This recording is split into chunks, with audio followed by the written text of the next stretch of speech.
السلام علیکم ورحمت الله. قدرمن لیدونکو، الحمدلله هغه یتیم بچي ته راغلی وم کوم چې ویلي وو زما پلار یې هلته ښخ کړو، هلته درسره ولاړ ده.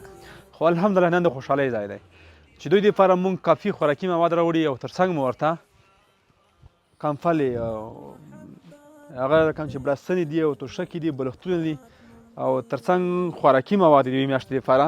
دا هر څه مو ورته راوړي. د هغې تر څنګ اختر دپاره لوی اختر رانږدې شوی د دې یتیمانو وای کلي نه وي. نو دا یې کلي، دا به چې واخله، دا یې کلي، دا واخله، دا به دې دغ شي، دا به یې تو شي. بس دوست هم وروړي دي.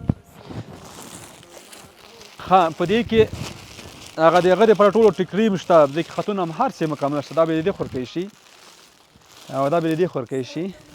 دا یوه بله خورکۍ شته نه، دا به د هغې شي. ښه دا د هغې شي. څومره ښه شولې اوسه؟ عید پر د جمعې وشوې؟ ډېر ښه شولې؟ هېڅ به خفه نه وي ته انشاءالله که نه؟ مخکې ستر عید روان دی، لوی اختر روان دی، هغې دپاره د کلي نه و، د کلي هر څه د وشوه. تر څنګ مو بسترې هم درته واخیستې، هغه د خوراکي مواد د یوې میاشتې دپاره. هېڅ به خفه نه وي. ښه قدرمن لیدونکو، د دې الله پاک یو ځانګړی رحم ده چې د یتیمانو باندې کوي.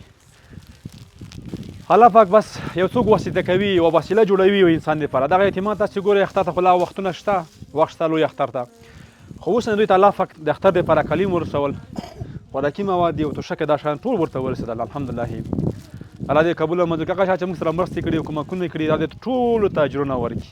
نو دا خپرونه دلته پای ته رسوو، تر بلې خپرونې ښې چارې خو درته غواړم. السلام علیکم. زه اجل وهلی یم توبه ستړی سوی یم